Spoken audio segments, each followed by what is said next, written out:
Shalom. Shalom. Puji Tuhan yang datang hari ini banyak ya kak ya. Gimana nih kabar teman-teman semuanya? Luar biasa. Wah nggak ada suaranya. Sekali Coba lagi. ulangin kak.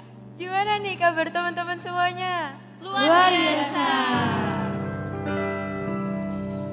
Teman-teman, mari kita bangkit berdiri dan memulai ibadah kita pagi.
pagi Tuhan Yesus, selamat pagi Roh Kudus. Terima kasih Tuhan atas penyertaan-Mu sehingga kami bisa berkumpul di tempat ini dalam keadaan yang sehat. Sebentar Tuhan, kami akan memuji dan memuliakan Namamu, kiranya Engkau membimbing kami dan memberkati kami Tuhan. Biarkan Roh-Mu Tuhan yang bekerja di dalam sini ya Tuhan, biarkan Roh-Mu Tuhan. Terima kasih Tuhan Yesus, kami sudah berdoa, haleluya, amin. Teman-teman masih bersemangat untuk beribadah nggak nih? Amin. Harus masih dong kak. Coba dicek lagi suaranya kak, kayaknya masih kurang greget gitu ya. Coba dicek lagi suaranya yuk. Masih semangat teman-teman semuanya? Amin. Mari kita menyanyikan lagu yang satu ini.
Puji nama Tuhan.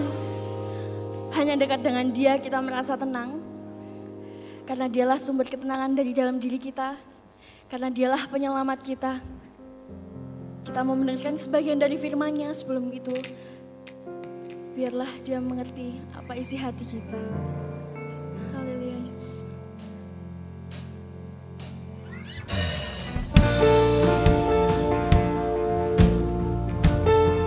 Kita mau serahkan hidup kita ke dalam tangan-Nya. Sebab Dia tahu yang terbaik bagi kita.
Ku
kepadamu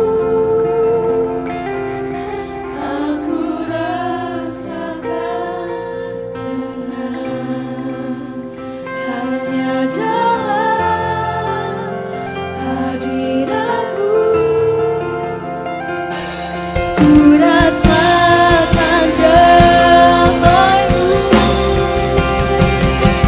padamu ku berserah. Yesus sumber harapanku, ku percaya padamu penyelamatku. Ku percaya Tuhan, ku percaya padamu penyelamatku.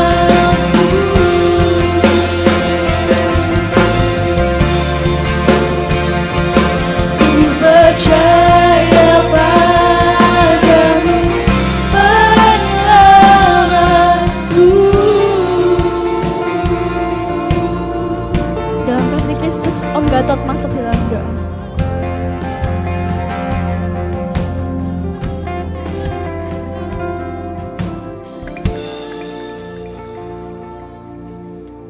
Haleluya Yesus. Terima kasih Tuhan. Ini yang menjadi kerinduan kami, bahwa hanya dekat padamu ada tenang di dalam hidup kami. Di masa remaja kami, di masa kami boleh menyukakan hati-Mu. Terima kasih. Setiap pujian yang kami akan boleh menyukakan hati Tuhan. Memberkati setiap pelayan-Mu Tuhan pagi hari ini, WL, singer, tamborin, pemain musik, petugas LCD sound system. Berkat-Mu mengalir terus pakai masa remaja mereka untuk hormat kemuliaan bagi-Mu. Mereka boleh mempersembahkan, mereka boleh melayani Tuhan dengan sepenuh hati. Dan itu menyenangkan hati-Mu. Sebentar kami mendengar firman-Mu, berbicara lewat guru-guru yang ada, sampaikan isi hati Tuhan. Untuk kami boleh menjadi pendengar dan terlebih daripada itu pelaku-pelaku firman di dalam kehidupan kami. Kami siap sambut firman-Mu. Engkau Allah yang luar biasa, Engkau Allah yang dahsyat, Allah yang memenangkan bangsa Israel ketika meruntuhkan tembok Yeriko. Kami sambut firman-Mu di dalam nama Tuhan Yesus Kristus. Haleluya. Amin. Oke, selamat pagi, shalom. Shalom. Puji Tuhan. Senang hari ini kursinya hampir terisi penuh ya. Nah, banyak di antara kita yang menunjukkan pentingnya ibadah. Ada sesuatu yang akan kita dapatkan dan kita berikan. Beribadah juga berarti kita memberi, menyembah. Ya, yang tadi juga sudah kita lakukan ya saat kita ada di gereja, memuji, memuliakan, menyembah Dia. Nah, pada pagi ini tema besar kita yaitu Gembalaku, Tuhan yang Maha Besar. Ini sangat luar biasa apabila kita boleh mengetahui, merasakan, mengalaminya. Siapakah gembala kita ini? Ada mungkin orang-orang luar yang tidak mengerti, kenapa kok gembala yang dipakai bukan panglima, pahlawan, tetapi Allah kita ini juga disebut gembala. Itulah yang akan menjadi hal yang akan kita alami dalam mengikut Tuhan. Kita menjadi domba-dombanya dan Dia gembala kita. Namun gembala kita bukan gembala yang biasa, tetapi gembala kita adalah gembala Tuhan. Ya, Gembalaku adalah Tuhan yang Maha Besar. Oke. Pada pagi hari ini ada satu tema, yaitu yang akan kita lihat peristiwa yang luar biasa. Bagaimana gembala kita yang Maha Besar itu benar-benar Dia menyertai, melindungi, dan bahkan Dia memberi kemenangan kepada domba-dombanya. Kita akan lihat nanti yaitu di dalam tema Yosua dan tembok Yeriko. Ini adalah satu peristiwa sejarah yang benar-benar terjadi, bukan hanya cerita atau dongeng rakyat yang timbul dari sejak zaman dulu, bukan. Tapi ini adalah peristiwa yang terjadi. Ada satu di mana mujizat kuasa Tuhan itu dinyatakan, kebesarannya itu dinyatakan. Ya. Kalau orang dunia kadang melihatnya, ya, ini nanti kan kita lihat ada satu tembok yang besar sekali, yang tebal sekali, tebalnya itu bisa untuk jalan papasan antara kereta dengan kereta, bisa dibayarkan. Kereta lebarnya berapa? Kalau kita naik mobil ya, berpapasan jalan, kita ke sana, ada orang ke sini, ya, bisa tidak saling menabrak. Berarti tebal tembok ini, minimal 3 meter lebih ya. Tembok itu begitu kuat. Orang dunia pernah membaca berita sebutkan Yeriko itu hancur gara-gara apa? Gempa bumi. Karena ada gempa yang besar. Kebetulan orang Israel itu sedang mengelilingi berdoa dan terjadi gempa bumi. Kebetulan. Nah, tidak ada yang kebetulan di dalam Tuhan. Tuhan sudah merancangkan dan Dia siap memberi kemenangan. Kita mau belajar ya, bagaimana peristiwa ini terjadi. Yuk. Sebelumnya kita mau baca ayat mas kita dahulu. Dalam Ulangan 7 ayat 21b. Ya, ini sudah ya Om Anton tulis saja, kita baca bersama-sama ya. Ini kalau silau kata-katanya adalah sebab Tuhan Allahmu ada di tengah-tengahmu, Allah yang besar dan dahsyat. Yang ini agak silau ya mungkin karena Spidol juga kurang nih. Allah yang besar dan dahsyat. Yuk kita baca bareng ya, suara wanita dan pria yang semangat ya. Oke. Dari Ulangan 1, 2, 3. Ulangan 7 ayat 21b. Sebab Tuhan Allahmu ada di tengah-tengahmu, Allah yang besar dan dahsyat. Coba yang belum membaca atau membaca dalam sendiri, sekarang ikut membaca ya. Sekali lagi, yang langsung ini aja, yuk. Dari sebab 1, 2, 3. Sebab Tuhan Allahmu ada di tengah-tengahmu, Allah yang besar dan dahsyat. Yes. Itu yang Tuhan katakan. Tuhan Allahmu itu ada di tengah-tengahmu.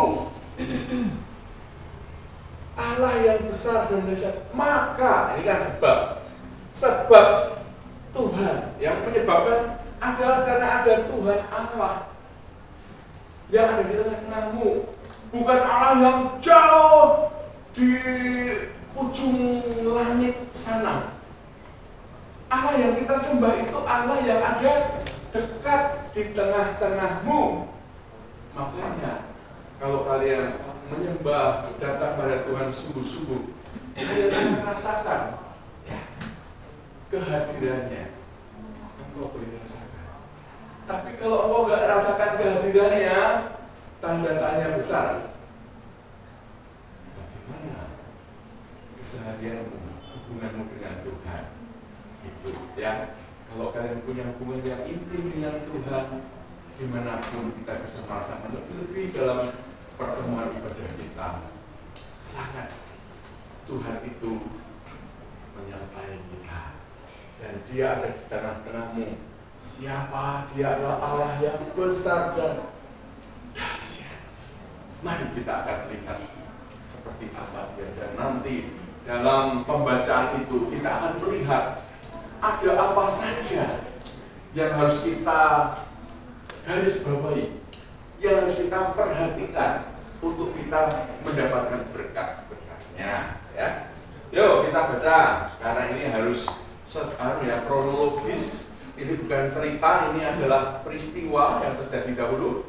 Ini kita baca supaya kita nggak keliru melihat dan menerimanya. Mari kita buka di dalam Yosua pasal 6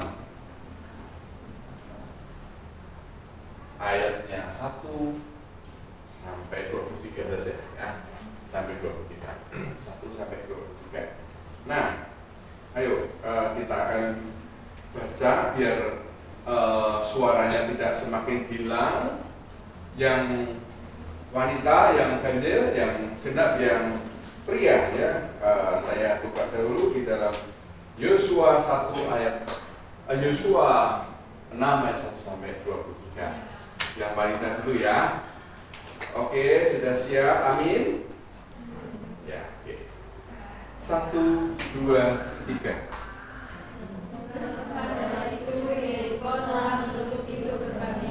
Telah tertutup kota itu karena orang Israel, tidak ada orang tua atau maksud. Berfirmanlah Tuhan kepada Yosua, ketahuilah, aku serahkan ke tanganmu Yeriko ini beserta rajanya dan pahlawan-pahlawan yang berkuasa. Setelah kamu meneliti kota itu, yakni semua prajurit dan semua dari kota itu sekali saja. Demikianlah harus engkau bersuara tentang dirimu. Orang imam harus membawa itu sangkakala dan tutup di depan tabut. Tetapi pada hari itu, sangkakala kamu harus melakukan sangkakala. Apabila sangkakala dan berbaga itu panjang bunyinya dan kamu mendengar sunyi sangkakala itu, maka haruslah seluruh bangsa bersorak dengan suara yang nyaring. Maka tembok kota itu akan runtuh, lalu bangsa itu harus mengajarnya masing-masing langsung ke depan. Kemudian Yosua bingung mengambil pakai berkata kepada mereka, "Katakan perjanjian itu dan 7 orang imam harus membawa 7 sangkakala tanduk domba di depan Tuhan." Ayat 7 yang wanita 1, 2, 3. Dan kepada bangsa itu dikatakannya, majulah kelilingi kota itu dan orang-orang bersenjata harus berjalan di depan tabut Tuhan. Segera sudah Yosua berkata kepada bangsa itu, maka berjalanlah maju 7 orang imam yang membawa 7 sangkakala tanduk domba itu di hadapan Tuhan. Lalu mereka meniup sangkakala, sedang tabut perjanjian Tuhan mengikuti mereka. Ya. Dan orang-orang bersenjata berjalan di depan para imam yang meniup sangkakala dan berjalan untuk menutup tabut itu. Sedang sangkakala terus-menerus ditiup. Tetapi Yosua telah memberitahu. Semakin sedikit pesertanya ayat 10 yang pria 1, 2, 3. Tetapi Yosua telah memberitakan kepada bangsa itu, demikian janganlah bersorak dan janganlah mendengarkan suara. Setelah lalu janganlah keluar dari mulutmu, sampai pada hari aku mengatakan kepadamu, bersoraklah, maka kamu harus bersorak. Ya udah, nanti disambung lagi ya. Cukup sampai di situ dulu. Ini telah memberikan satu pengertian kepada kita bahwa Tuhan menyuruh orang yang namanya Yosua. Tuhan memberikan firman-Nya kepada Yosua untuk satu tujuan, satu operasi ya militer gitu ya. Satu keadaan di mana orang-orang Israel akan menyerbu kota Yeriko. Sebelumnya bahwa arti daripada Yosua ini adalah Allah penolongku, atau juga Allah penyelamatku. Dari nama ini sendiri sudah ada predikat, ada dalam diri Yosua ini ya, sesuatu yang dia yakini dan dia rasakan selama hidupnya, bahwa benar Allah itu penolongku, Allah itu penyelamatku. Bukankah waktu Yosua ini menjadi salah satu tim elit tentara pengintai, Yosua beserta dengan teman-temannya total 12 orang mengintai negeri Kanaan, Yosua dan Kaleb, karena Yosua ini melihat dirinya adalah anak pilihan Tuhan yang selalu ditolong dan Tuhan yang menyelamatkan. Dia punya cara pandang yang berbeda. Ya, waktu itu singkat cerita Yosua melaporkan keadaan tanah Kanaan, di mana tanah Kanaan ini kalau menurut yang 10 pengintai, waduh ya di sana ada banyak bangsa yang dirasa kuat dan segalanya, kita hanya kayak belalang ya. Tapi Yosua bilang, enggak, negeri yang diberkati itu, tanah yang diberkati banyak susu dan madu dan subur ya, itu akan diserahkan kepada kita. Yosua punya hati Allah penolongku, penyelamatku, dan daripada itu Tuhan memilih Yosua untuk memimpin bangsa Israel setelah Musa dipanggil Tuhan. Pada waktu itu perjalanan bangsa Israel dari Mesir masih muter-muter dan akan menuju Kanaan ini, masih ada penghalang yang besar yang waktu itu terkenal sekali adalah tembok Yeriko yang sangat luas bentengnya ini dan sangat kuat. Pada zaman dahulu benteng ini menjadi pertahanan yang sangat-sangat menentukan keberadaan bangsa itu tidak di negerinya. Dan ini dibuatlah tembok Yeriko yang amat sangat kuat. Bahwa tentang keberadaan Yeriko ini, orang-orang bangsa-bangsa lain pun mengetahui Yeriko ini adalah bangsa yang kuat. Bagaimana orang-orang Israel mau lewat situ dan mau ke Kanaan? Ada halangan besar yang apakah mau kemudian Israel ini wah nggak jadi loh kembali ke Mesir saja? Bukan, tetapi Tuhan menyuruh Yosua tadi bahwa ayat yang telah kita baca tadi, Tuhan akan menyerahkan, ya, berfirman Tuhan, ketahuilah aku serahkan ke tanganmu Yeriko ini beserta rajanya dan pahlawannya yang gagah perkasa. Ya. Yang pertama yang kita dapati di sini bahwa ayat yang barusan kita baca itu menunjukkan bahwa Allah itu adalah Allah Maha Kuasa, Allah Maha Kuasa. Ya, jadi nanti dalam bacaan-bacaan ini kita akan mendapatkan apa saja. Allah yang Maha Kuasa. Kalau sudah Maha Kuasa, udah nggak ada yang bandingannya lagi. Siapapun, apapun, bukan tandingannya lagi. Bahwa yang menyuruh itu adalah Allah yang Maha Kuasa. Allah yang Maha Kuasa itu akan menyerahkan tembok atau bangsa Yeriko ini ke tangan bangsa Israel. Ya. Lanjut kita tulis, kita lihat lagi apa yang ada pada waktu mereka mempersiapkan untuk menyerang Yeriko itu. Mereka ada yang namanya ini iman. Ternyata dalam persiapannya itu dibutuhkan iman. Kalau nggak punya iman, nggak percaya kita punya Allah yang Maha Kuasa, tapi nggak punya iman, ya bahasa kerennya adalah sambal, tidak ada gunanya apapun. Dalam bacaan dari ayat 1 sampai 27 itu kita melihat ada iman. Apa yang Tuhan sudah berikan, perintahkan, aku serahkan, ayo, maju.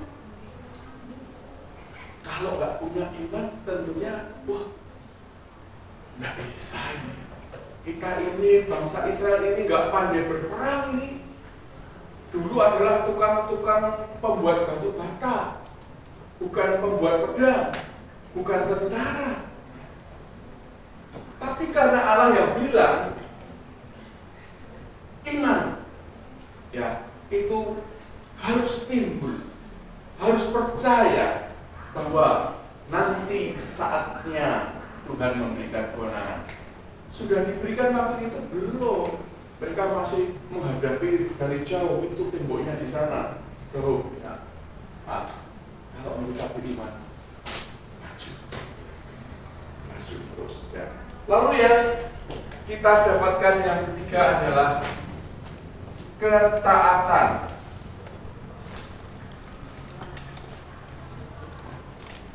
Ketaatan. Mereka disuruh berbaris, ya, susunannya tadi ada orang yang bersenjata, para imam bla bla bla bla bawa sangkakala, ya.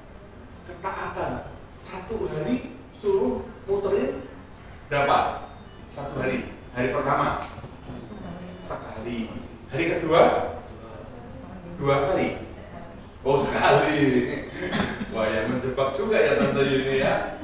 Hari pertama 1 kali, hari kedua 2 kali, hari ketiga 3 kali makan sehari. Ya. Setiap hari, dari hari pertama sekali, hari kedua sekali, terus sampai hari keberapa? Ada yang tahu CTA? Sampai ke hari keberapa masih sekali-sekali? Nah, ya. Akhirnya minta Tante Suryani besok. Ya, itu kalau nggak taat, itu pasti nggak mau lakukan. Bayangkan, waktu mereka memuteri tembok yang besar itu, suruh hanya diam saja loh, muteri ya.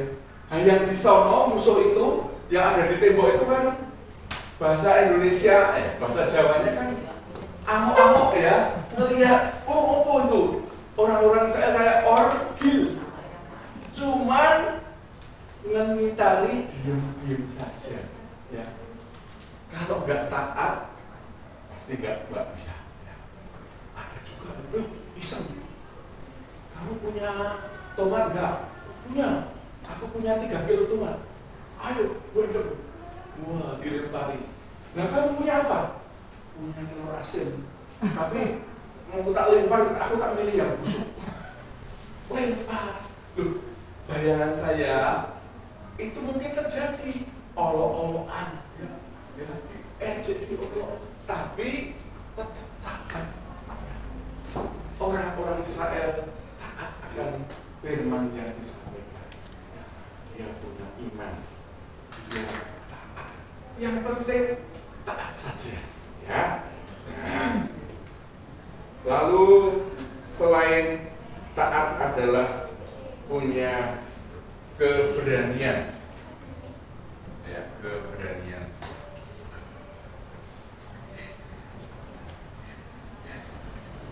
Sebelum ke keberanian ini, komandan diingatkan bahwa yang penting itu ya, dari karena kita tahu Allah Maha Kuasa, kemudian ada iman, Tuhan yang suruh, untuk ada ketaatan dan keberanian tentunya. Nah, yang kedua ini memang diingatkan, ada satu kesaksian bagaimana orang anak tua harus beriman, percaya menghadapi segala sesuatu. Pada beberapa waktu yang lalu mantan bertemu Tuhan yang saksi cerita tentang perjalanan kehidupannya. Salah satunya saja yang dia ceritakan, dia adalah hamba Tuhan, bukan gereja besar, gerejanya masih kecil, bahkan menyewa begitu, ya. Lalu suatu saat yang namanya hamba Tuhan itu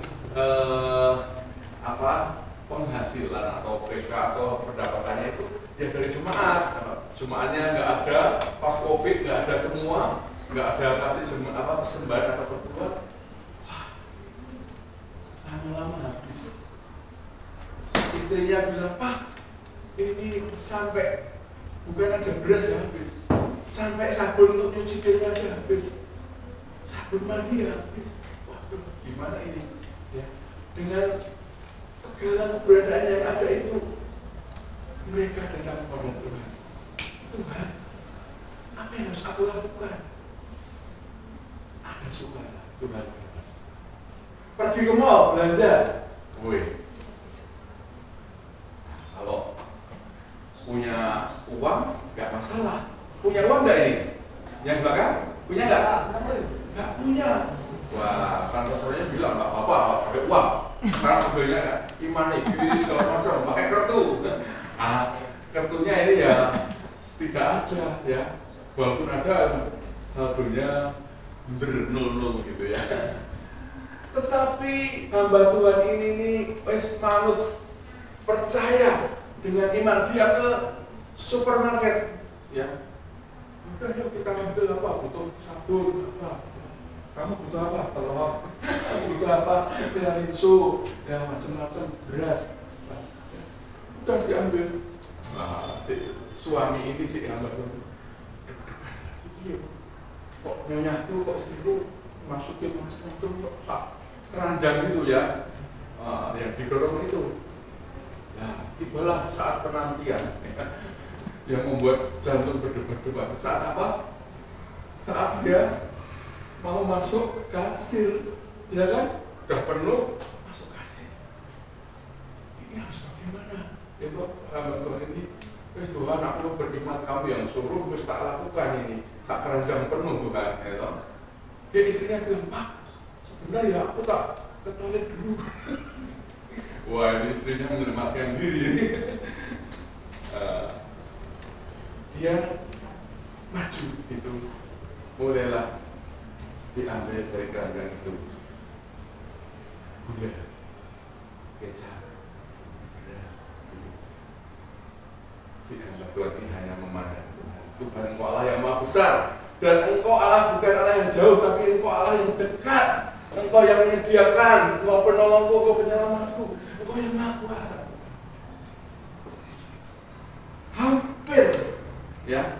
Hampir habis yang dihitung itu, dia berpikir, wah dia tak bilang, aku mau ke toilet dulu Mbak, ya pikir dulu.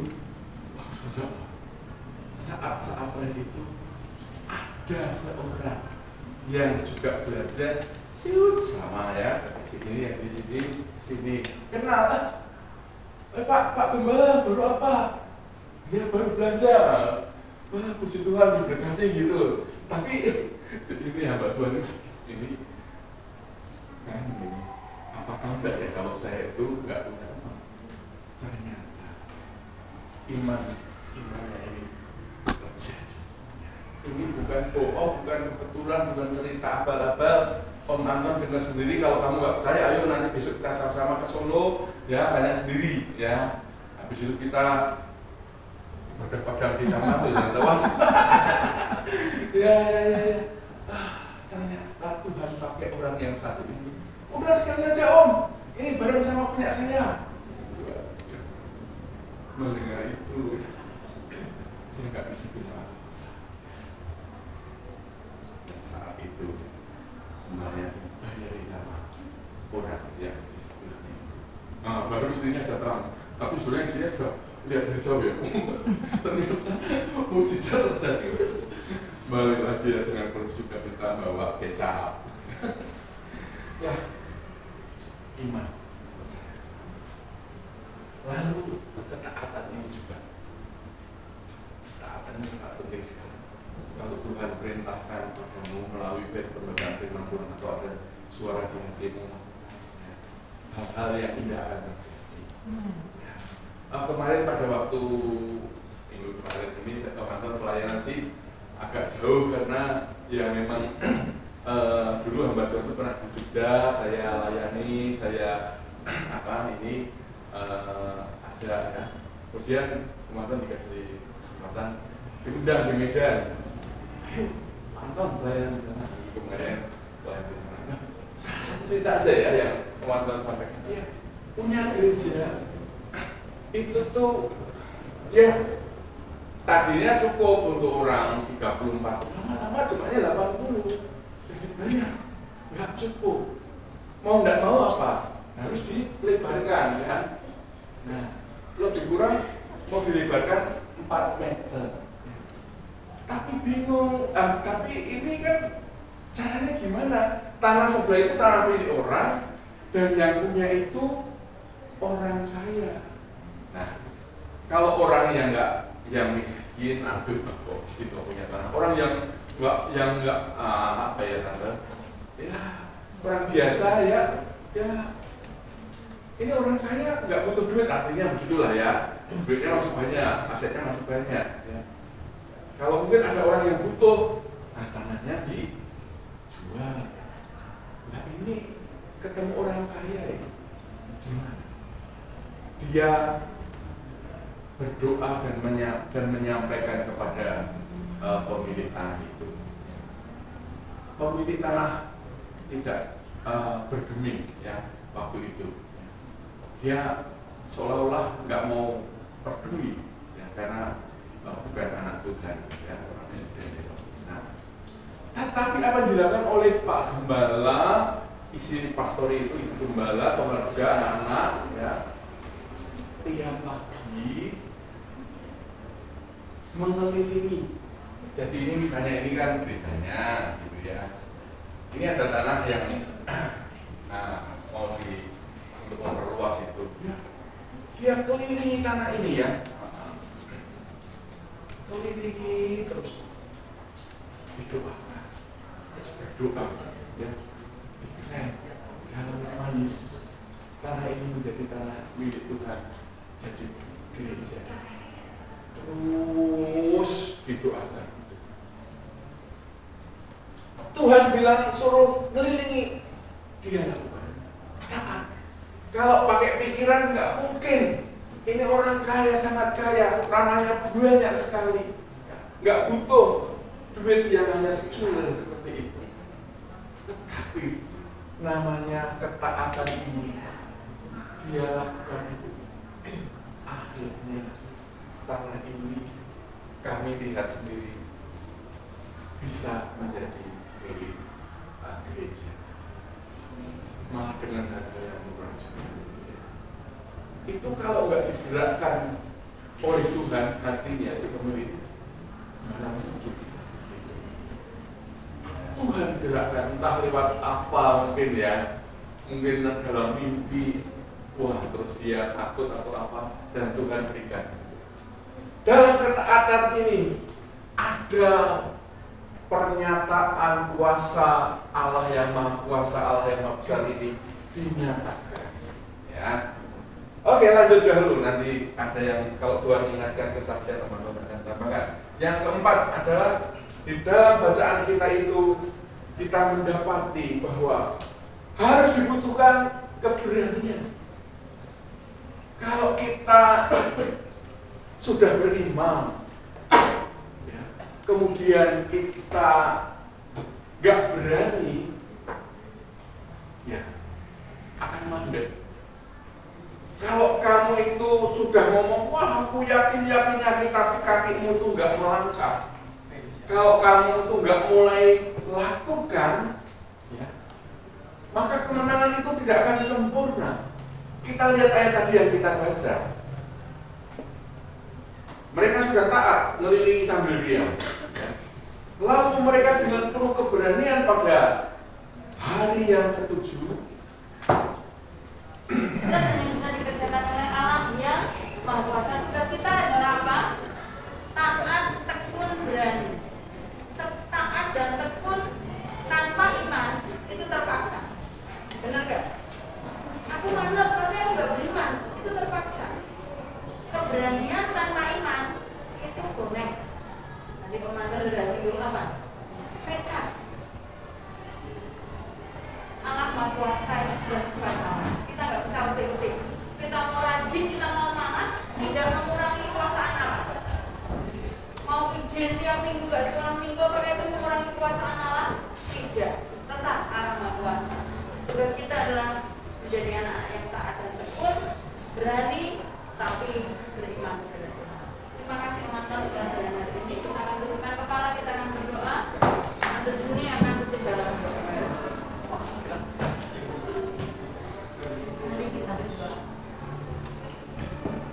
Bapa kami yang ada dalam surga, Bapa di dalam nama Tuhan Yesus, kembali kami bersyukur Tuhan. Terima kasih karena kami sudah mendengar kebenaran firman-Mu. Bagaimana Tuhan telah membuat mujizat. Dan sebab itu Tuhan, biarlah kami boleh selalu beriman kepada-Mu Tuhan. Kami taat, berani, dan tekun. Terima kasih Tuhan, berikan kepada kami kemampuan lewat Roh Kudus-Mu di dalam kehidupan kami, supaya kami dapat melakukan firman-Mu dan nama-Mu dapat dimuliakan dan dibesarkan di kehidupan kami. Terpujilah nama-Mu. Biarlah firman-Mu tetap di dalam hati kami Tuhan. Allah Roh Kudus akan mengingatkan kepada kami senantiasa supaya kami dapat melakukan firman. Terima kasih hamba-Mu Pak Anton Trisno yang sudah menyampaikan kita firman. Saya lebih lagi dan terpujilah nama-Mu Tuhan. Biarlah firman Tuhan ada di dalam hati kami. Kami berdoa dan mengucap syukur kepada di dalam nama Tuhan Yesus Kristus. Haleluya.